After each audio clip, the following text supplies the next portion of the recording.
아멘. 우리 전우자와 옆에 있는 분들에게 잘 오셨습니다. 함께 인사하겠습니다. 네, 여러분 축복합니다. 잘 오셨습니다. 오늘 말씀 앞에서 은혜 받으시기를 바랍니다. 창세기 강의 91번째 42장 26절 38절 인생의 페이소스라고 하는 제목인데요. 문학에서는 한 인생의 고통이 가져온 깊은 감정을 페이소스라고 표현합니다. 우리말로는 연민동정, 비애 정도가 되겠죠. 그래서 문학평론가들이 그 작품에는 깊은 페이소스가 있다. 영화평론가들도 그렇게 얘기하거든요. 이런 거 들어보셨을 겁니다. 그러니까 이것은 헬라어 파토스, 그러니까 이 파토스라고 하는 이 말은 고통의 감정이란 뜻이거든요. 그러니까 헬라어를 영어로는 그냥 이 파토스라고 읽지 않고 페이소스라고 읽는 거죠. 그래서 이 헬라어 파토스, 고통의 감정의 반대말은 에토스입니다. 그러니까 정리되고 평온한 마음 이런 뜻이죠. 그래서 우리가 창세기에서 만나게 되는 아버지 야곱과 그 아들들의 삶에도 수많은 이런 파토스, 이제 페이토스가 있는 겁니다. 뭐가 있습니까? 우리 계속 보고 있잖아요. 욕심, 잔꾀, 성취, 허무, 또 사기, 고통, 사랑, 오르막, 내리막, 성찰, 호소, 용기 이런 어떤 다양한 감정들이 있는 겁니다. 모든 인생에는 이처럼 페이소스가 있습니다. 이 파토스가 있는 겁니다. 자, 믿음 안에 있는 그리스도인은 어떨까요? 여러분 옆에 앉아 계신 분들의 삶에는 어떨까요? 있어 보입니까? 없어 보입니까? 한번 보세요. 얼굴들이 있어 보이면 페이소스가 있나 없나. 그냥 페이소스 덩어리라고 볼 수도 있습니다. 없을 수가 없어요. 저도 있고요. 모든 사람 다 있습니다. 사도 바울도 있고 요셉도 있고 야곱도 있고 아브라함도 있습니다. 어찌 없을 수 있겠습니까? 그리스도인들에게는 근데 한 가지가 더 있어요. 그리스도인들에게는. 그게 뭐냐면은 하나님의 섭리가 있어요. 안 믿는 분들에게는 이 고통의 감정 페이소스가 인생을 지배해버립니다. 그래서 우울 가운데 가져가게 되잖아요.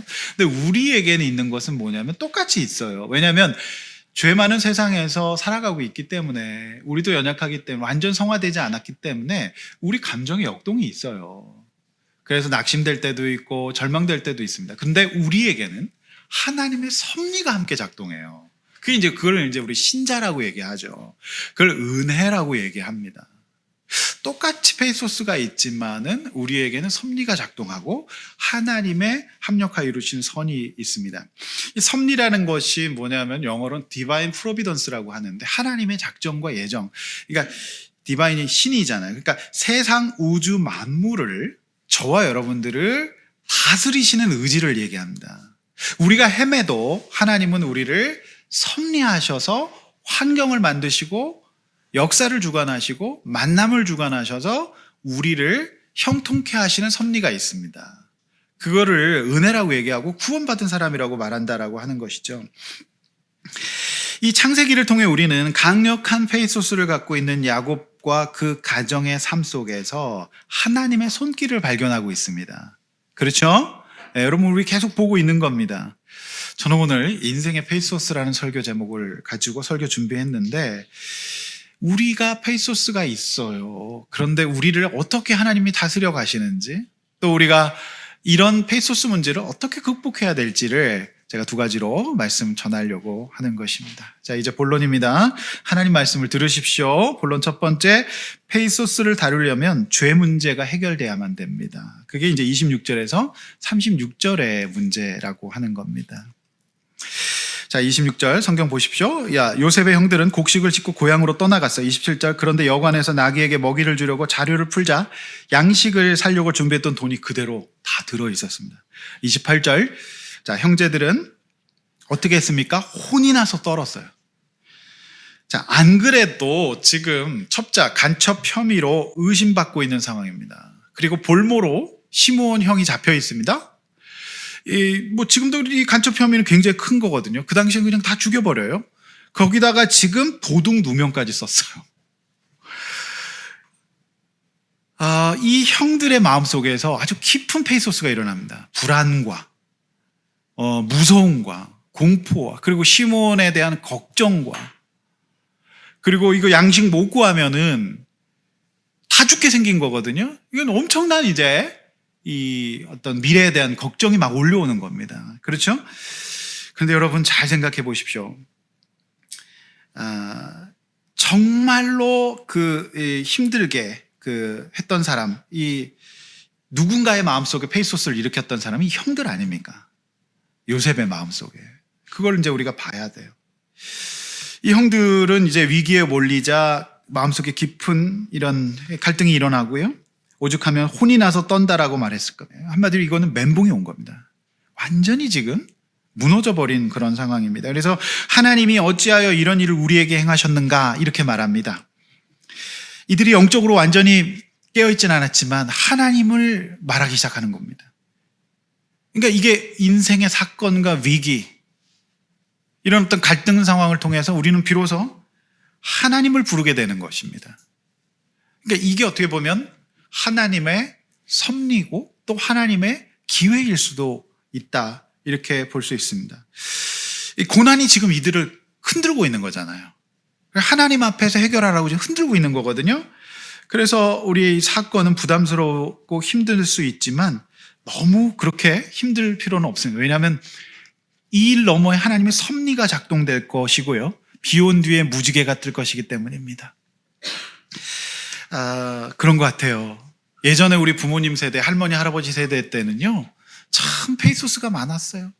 일제와 전쟁 겪고 정말 아무것도 없는 세상 속에서 정말 먹고 사느라고 얼마나 열심히 일하셨습니까? 그런데 요즘에 이제 우리 아이들의 이 건강한 성장이 잘 일어나지 않는 경우도 보게 되는 이유는 사실 그런 어떤 위기와 갈등들이 우리 부모님 세대와는 많이 없기 때문이 아닌가, 이런 이야기를 많은 사람들이 하곤 합니다.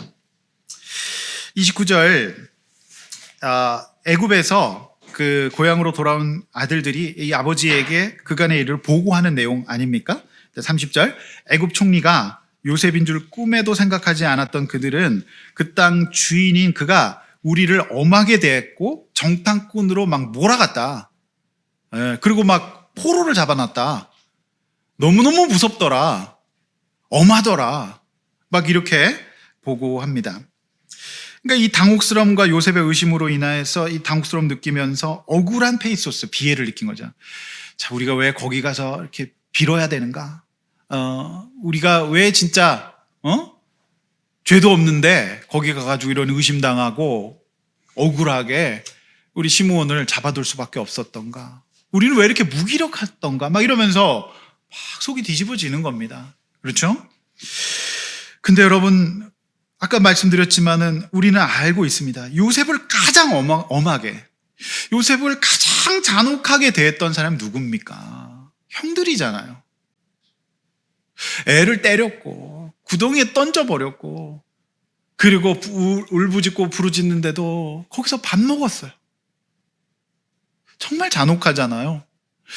그리고 얘를 갖다 팔아버렸어요. 네.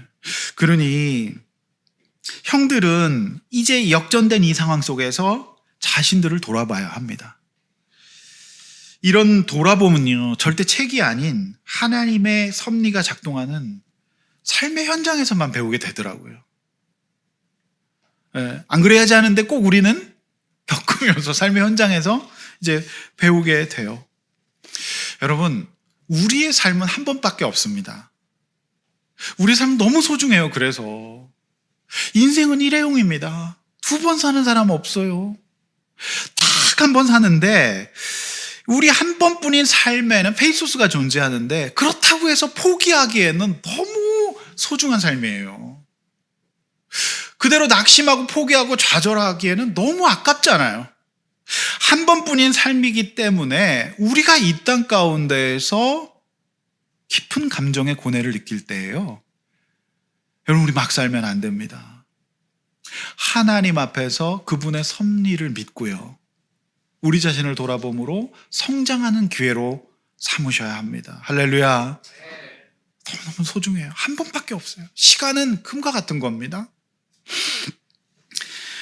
총리라는 직함보다 오늘 본문의 그 땅의 주인이 더 적절한 것 같아요. 요셉은 애굽 정부의 정권을 받은 주인 역할을 맡고 있지 않습니까? 그러니까 이렇게 최강을이 돼버린 거, 이 상황 속에서 포기하면 안 됩니다. 갈등이 느껴지고 깊은 고뇌가 느껴질지라도 우리 살아내야 합니다. 뭐 때문에? 우리 하나님 은혜 때문에. 자, 31절. 그들은 요셉에게 항변했고, 32절. 아버지 12 형제로 하나 없어졌고, 막내는 아버지와 함께 고향에 있다고 말했지만 반은 맞고 반은 틀린 말이었다고 말했죠.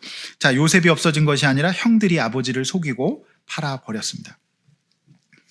여러분, 제가 이 가정의 대화, 이 아들들과 아버지의 대화를 보면서 참 마음이 안타까웠어요. 이들은 서로를 믿지 못하고 있어요. 그리고 이들의 대화는 공존하고 있습니다. 각자 자기 주장만 난무할 뿐 어떤 공감과 이해와 양보 없어요. 아버지가 아들들에게 믿을 만한 행동을 하지 않았고 아들들도 아버지를 속였어요.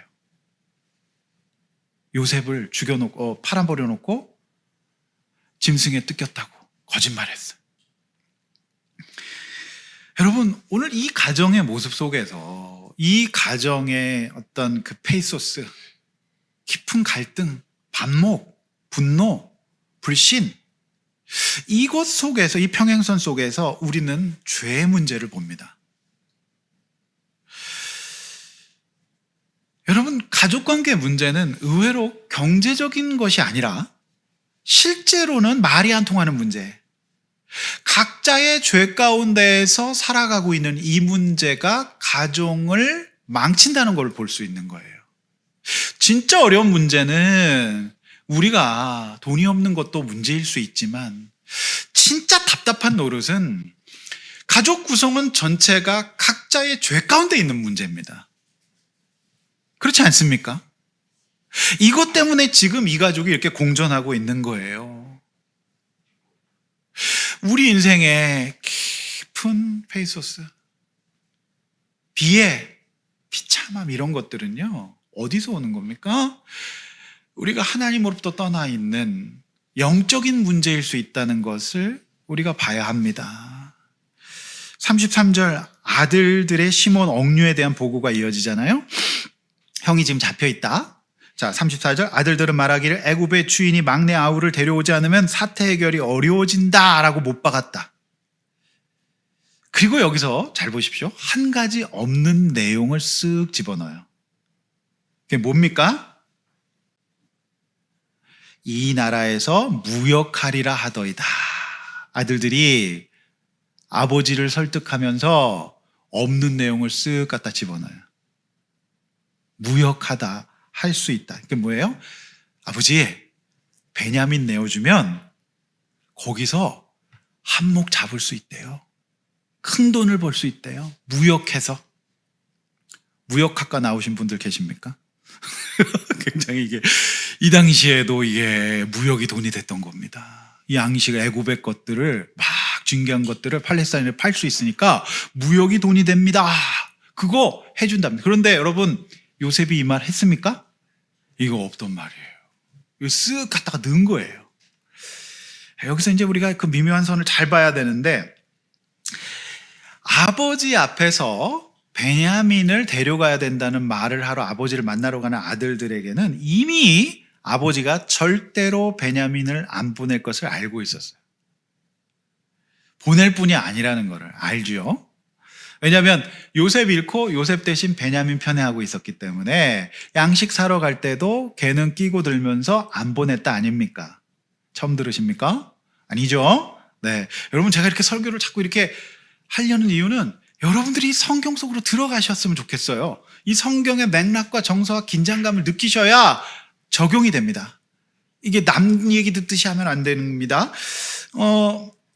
그래서 애굽의 주인 요셉이 꼭 집어서 막내를 데리고 오라고 했기 때문에 이게 해결이 안 되는데, 아들들은 알았어요. 두 가지를 알았는데, 첫 번째, 아버지가 베냐민 절대 안 보낼 거 알았고, 또 하나를 알았어요. 뭘 알았습니까? 아버지가 이익과 이익에 관심이 많고 야망이 있는 사람이라는 거, 이걸 알았기 때문에 오늘 아버지에게 재리의 욕심 밝은 이런 사람이 있는 사람이라 알았기 때문에 미끼를 쓱 넣은 겁니다. 여러분, 가정이라고 하는 공간은요, 내밀한 시간과 경험을 공유하면서 가정 밖에 있는 사람들이 모르는 많은 정보들이 쌓이게 돼 있어요. 이게 가정입니다. 참 놀랍죠. 그래서 그 정보들은요, 한 가족 구성원 각자의 마음과 행동에 엄청난 영향을 미칩니다. 동의하시죠?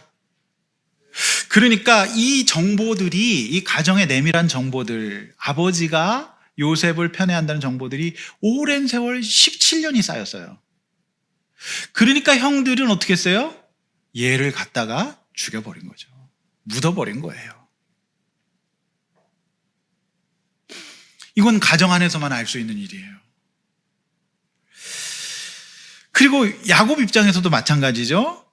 요셉을 보냈더니 잊어버렸고, 쟤들이 뭔가 증거를 갖고 왔는데 뭔가 쟤들끼리 수근수근하고 쑥 바퀴벌레처럼 막 사라지고 막 그래.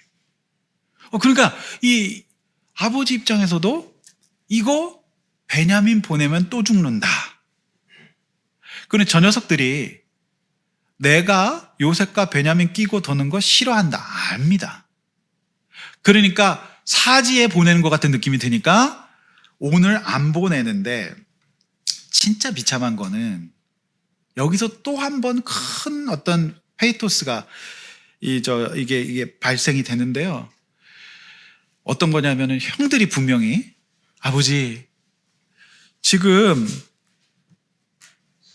시므온이 잡혀 있어요, 아버지. 쟤 죽을지도 몰라요. 안 될 거면 죽인다 그랬어요. 아버지 무온이 형이 잡혀 있어. 시므온. 이 형, 얘 좀 살려주세요.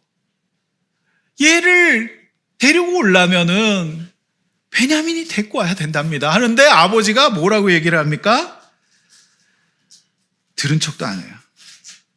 35절, 36절이죠. 이제 이 아들들의 보고를 듣고 자루에 돈 뭉치까지 보게 된 야곱은 이제 이성을 잃어서 너희가 나에게 내 자식들을 잃게 하는도다. 요셉도 없어지고 시므온도 없어졌는데 이제 베냐민을 또 뺏어. 이게 뭐 제발 좀 나를 놔둬라 하면서 아버지는 이제 완전히 이성을 잃고 저를 좀 제발 좀 괴롭히지 마라 하면서 그 아들들이 시므온 좀 살려보겠다고 얘기하는 이 상황 자체를 다 애들 탓으로 다 넘겨버리는 거죠.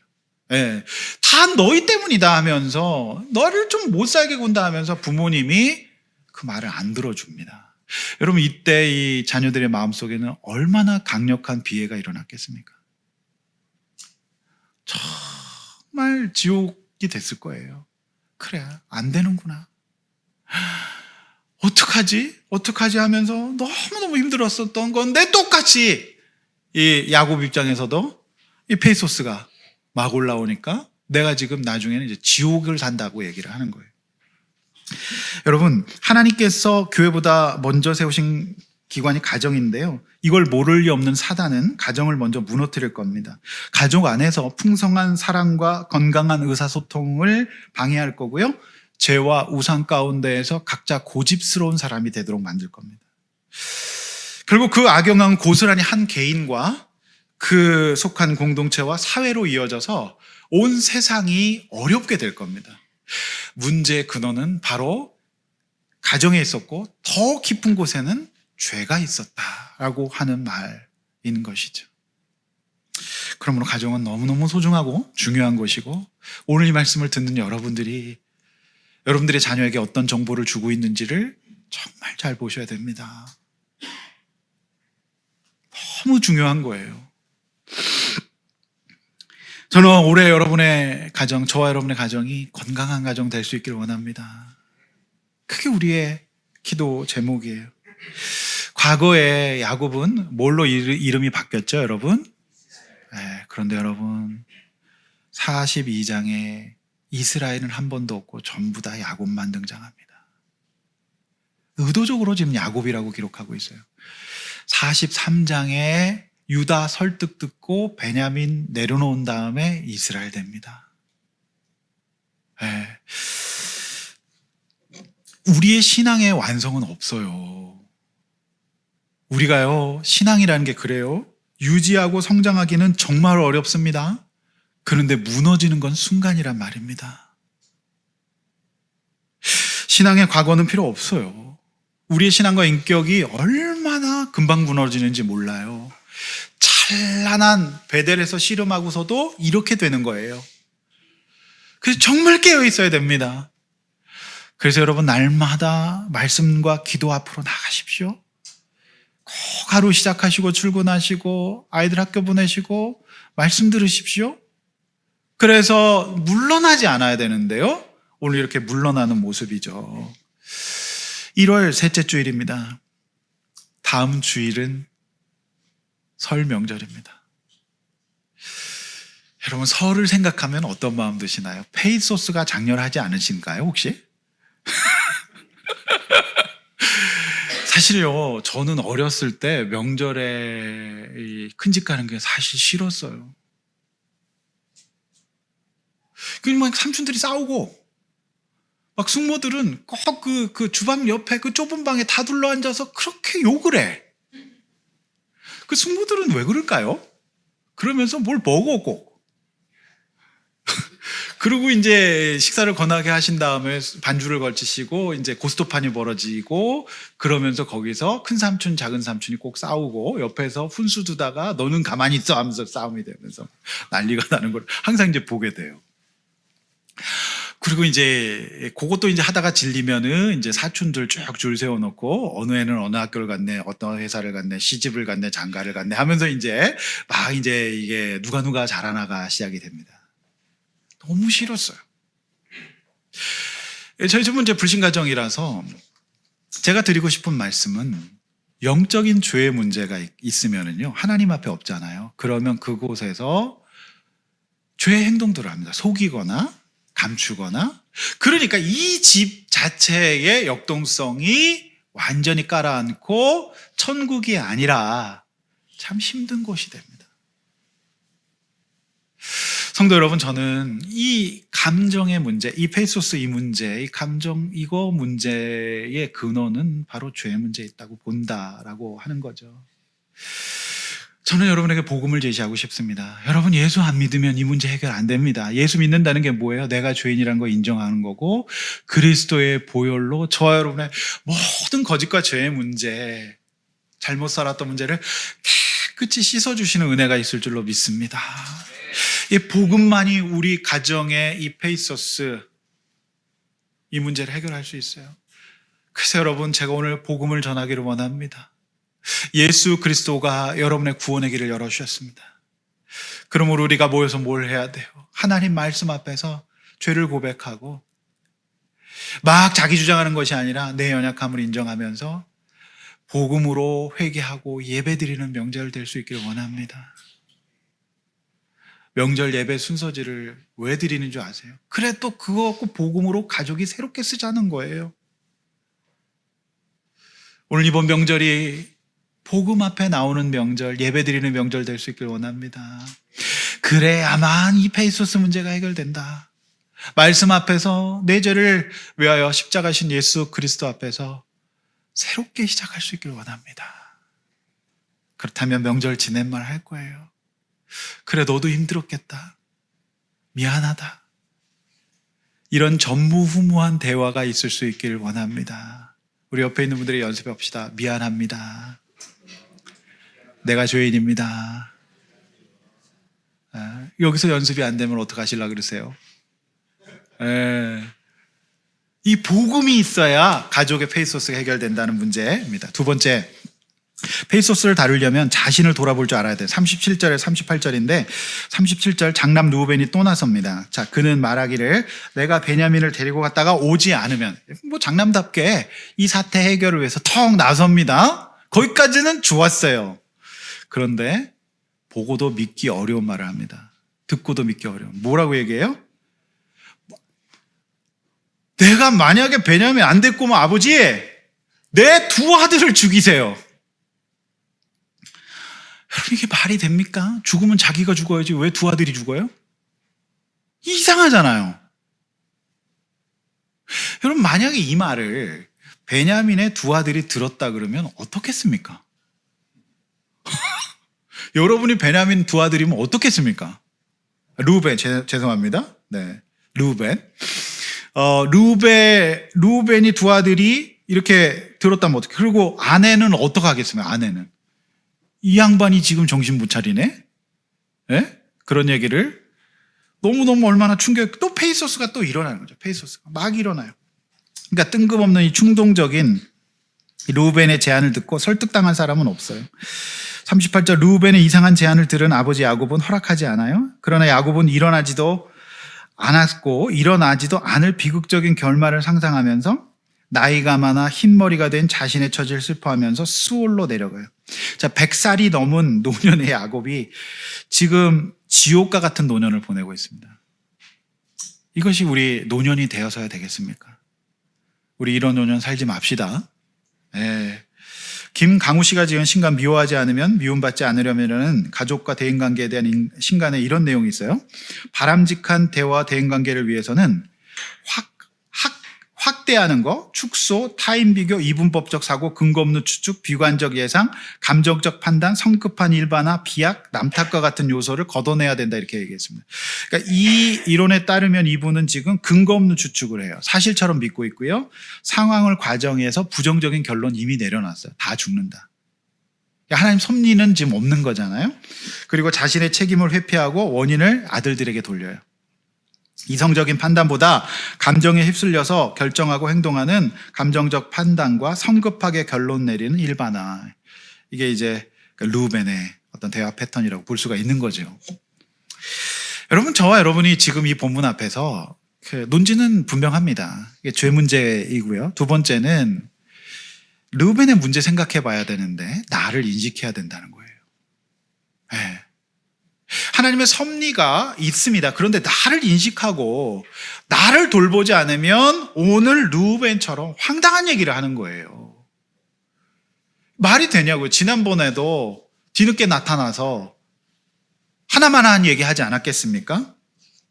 그래서 우리가 대화할 때는 내 중심이 아니라 상대방의 입장에서 진짜 필요한 얘기를 할 줄 알아야 되는데, 이제 여러분 다시 다음 주에 보실 43장에 유다가 정말 멋진 대화를 하는 겁니다. 그래서 유다가 이 집안의 문제를 다 풀어냅니다.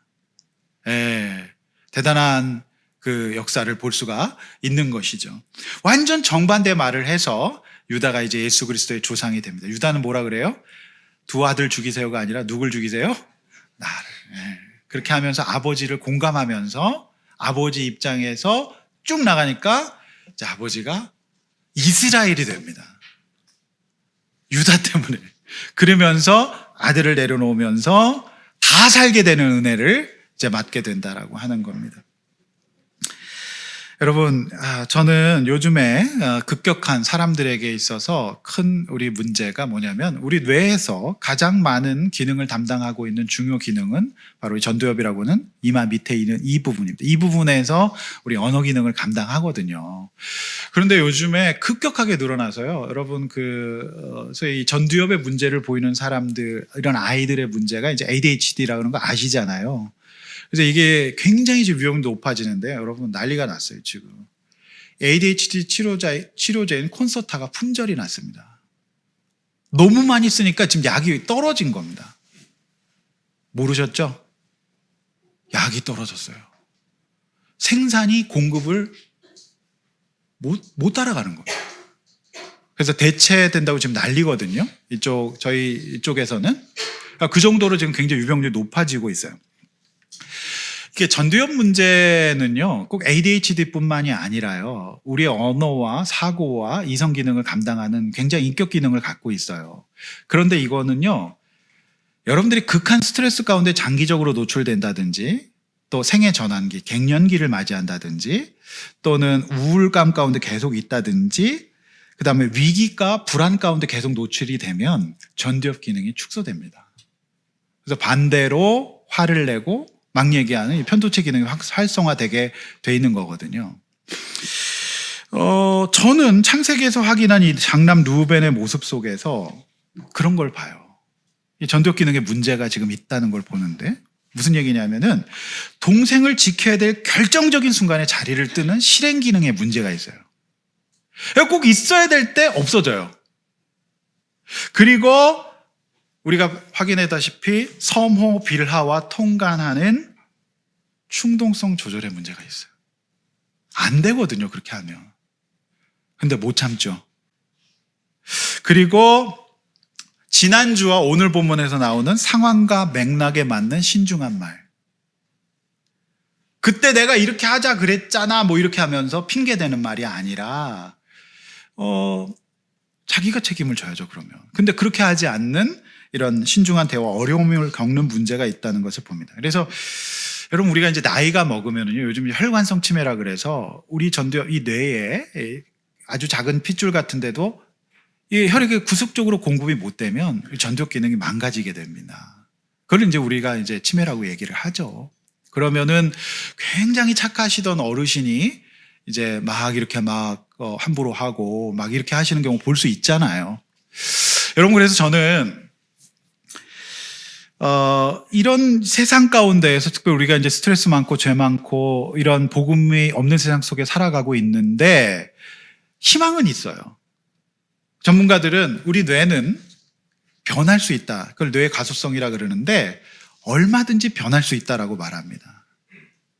그래서 이제 뇌가 정말 잘 변하는 때가 언제냐면 30살 이전이거든요.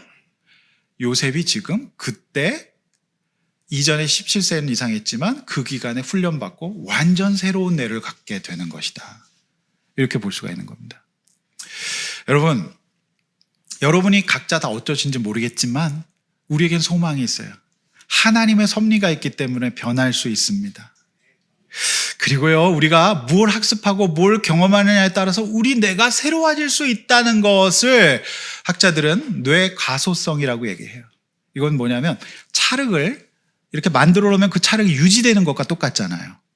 그래서 저와 여러분이 혹시 나이가 먹고 또 여러 가지 환경이나 어려움 때문에, 마음의 어려움 때문에 전두엽 기능이 지금 떨어지고 있더라도 하나님 말씀을 학습하고 하나님 앞에서 훈련된 삶을 살면 얼마든지 좋아질 수 있다라는 데 저는 소망을 갖습니다.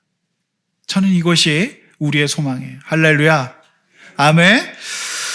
여러분, 그래서 저는 여러분 이제 대화 성향 리스트를 한번 오늘 특별히 이제 명절 앞두고 있기 때문에 말 조심하셔야 되거든요. 그래서 한번 요거를 한번 진행을 한번 해보려고 그래요. 아까 제가 1부 때는 안 했는데 제가 리스트를 쭉 부를 건데 여기서 15개, 10개 이상이 나오시면은 조금 안수기도를 많이 받으셔야 됩니다. 제가 여기 전두엽 기능에 문제가 있는 거라고 보시고 진짜 이거는 전문가 도움도 받으라고 이렇게 얘기를 해요. 한번 들어보십시오. 제가 볼 때 루벤의 대화 성향을 잘 반영하고 있거든요. 자, 자막을 보시면 제가 얼른 진행하겠습니다. 첫 번째, 자, 체크를 한번 손으로 한번 펜으로 해보세요. 손가락 꼽으셔도 돼요. 자, 첫 번째 체크합니다. 현재 상황에 집중하기 어렵고 주의가 자주 흐트러진다. 대화 전체 흐름을 놓치는 경우가 많아 딴소리를 하게 된다. 자, 체크. 두 번째, 집중하려고 해도 나도 모르게 엉뚱한 생각이 자꾸 난다. 세 번째, 상대방의 말을 듣다가 관련된 생각이 머릿속에서 떠오르면 참지 못하고 상대방의 말을 끊고 불쑥 떠오르는 생각을 말하거나 질문한다. 아니면 아니라고 하시고 체크하시면 돼요. 세 번째, 네 번째, 대화 주제를 벗어났다는 것을 알아차려도 말을 멈추지 못한다. 당장 말하지 않으면 마음이 불편하고 몸이 근질거려 말해야 속이 시원해진다. 다섯 번째, 네, 굳이 저한테 이렇게 의사표현을 안 하셔도 되고 알아서 체크하시면 됩니다. 네. 다섯 번째, 상대방이 말하는 동안 집중하지 못하고 내가 하고 싶은 말만 한다. 여섯 번째, 침묵이 불편하고 어색해서 끊임없이 말을 해야 마음이 편하다. 일곱 번째, 상대방이 곤란해할 수 있는 질문을 하지 말아야 되는데 호기심 때문에 생각 없이 질문한다. 여덟 번째, 상대방이 고민에 공감하고 위로하기보다는 해결책부터 제시하는 경향이 있어서 바로 떠오른 해결책을 말해야 속이 시원하다. 아홉 번째, 상대방이 조언을 요청해야 하는 경우 나의 조언을 따르지 않으면 감정적으로 반응한다. 화는 내는 거죠. 그러면서 후회한다. 열 번째, 원하는 방식대로 할 수 없는 상황에서 새로운 시도를 하기보다 고집을 부리며 거부하고 불평한다. 11번째, 이미 끝난 얘기를 다시 꺼내거나 아직 다루기 이른 문제 및 주제에 대해 성급하게 말하고 해결하려고 한다. 12번째, 체크하고 계시죠? 자신에게 재미있으면 다른 사람도 재미있으리라 생각한다.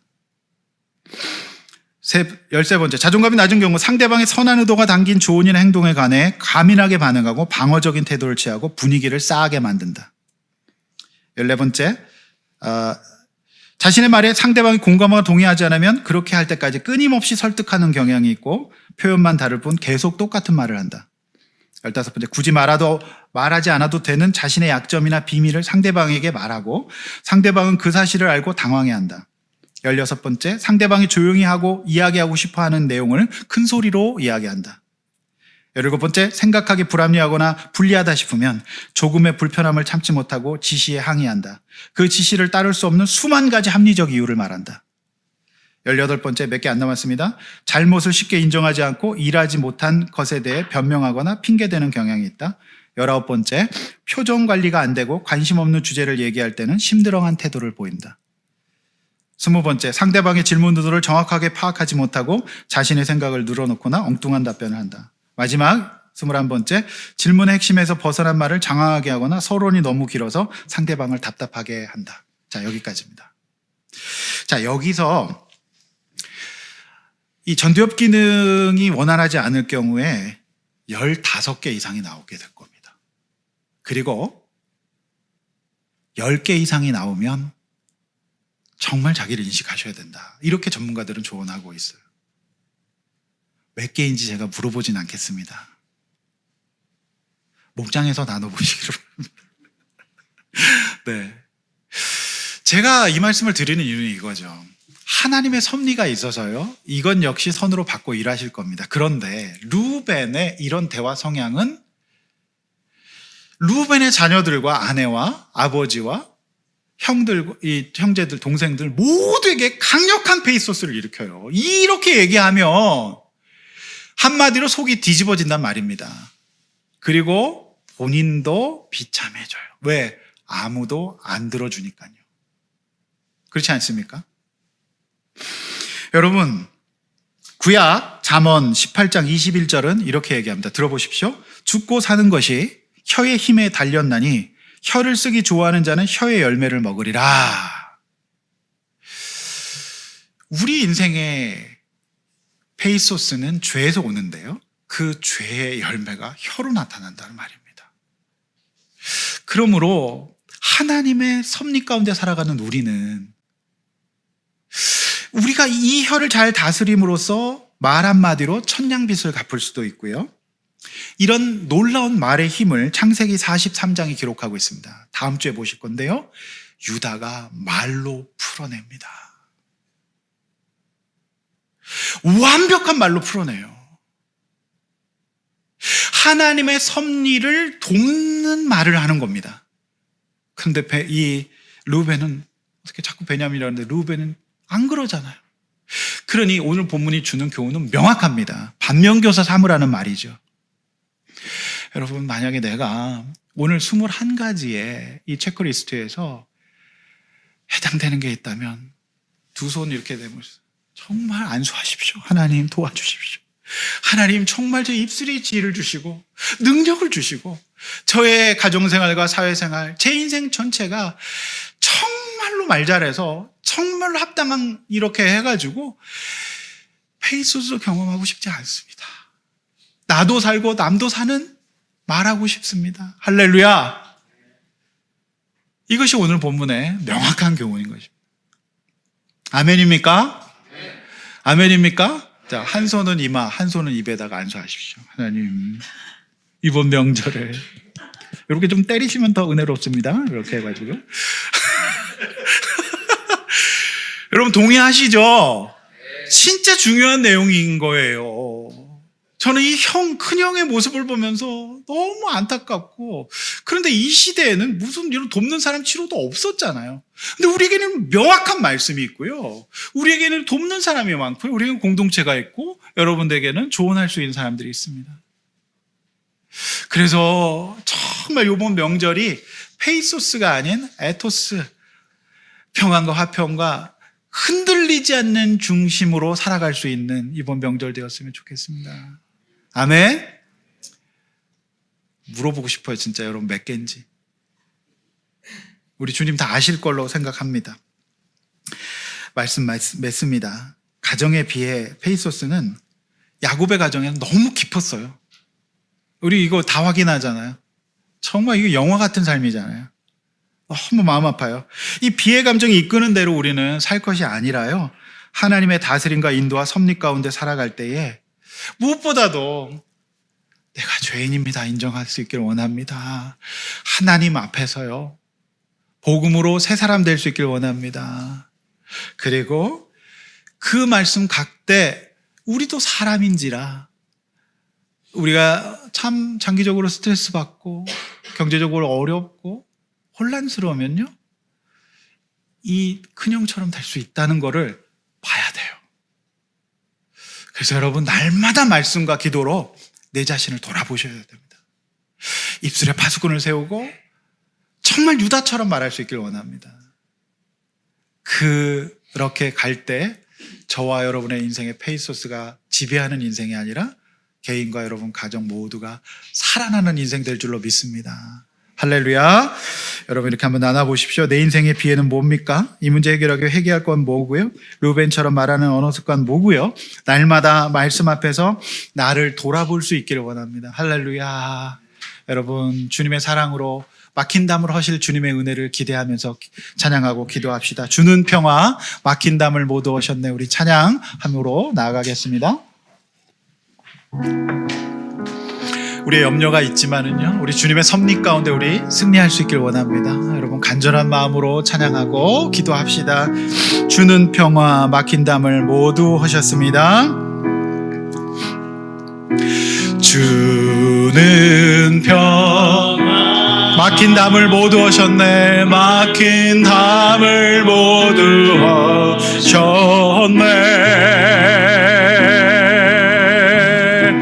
주는 평화, 할렐루야.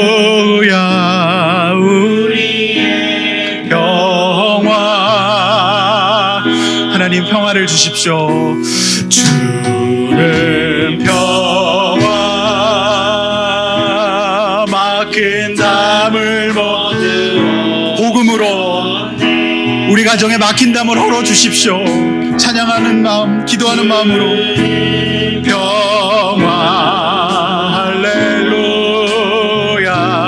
우리의 평화, 염려다 맡기라. 염려다 맡기라. 주님께서 섭리하실 겁니다. 믿으십시오. 마음과 입술을 잡으십시오. 하나님께서 함께 하실 겁니다. 주는 평화, 주는 평화, 할렐루야. 우리의 평화. 마지막으로 염려다 맡기라. 주가 여러분을 돌보실 겁니다. 맡기라. 주가 돌보시니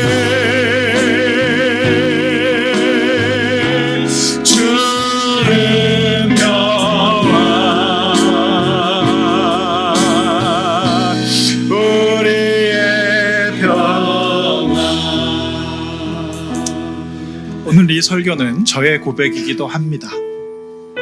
하나님 앞에 얼마나 제가 잘못됐는지, 정신 차려야 되는지, 그래서 오늘도 설교 원고에 정신 차리자, 정신 차리자 이렇게 적었습니다.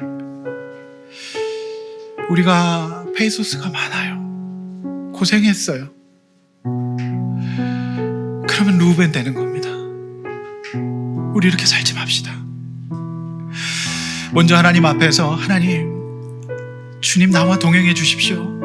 그래서 내 중심 잡고 죄를 해결할 수 있길 원해요. 상처 해결할 수 있길 원해요. 그리고 내가 만나게 되는 사람, 문제 앞에서 이 루벤처럼 하지 않고 유다처럼 할 수 있길 원해요. 그 은혜가 있어야 됩니다. 우리 그런 은혜 달라고 기도하시고요, 당면한 문제 해결 잘하고 유다처럼 풀어내는 여러분의 사업과 직장 되길 원하고, 여러분의 가정 되길 원합니다. 이번 그런 명절 되길 원합니다. 이번 한 주간 되게 해달라고 주여 한번 외쳐 기도합니다. 주여.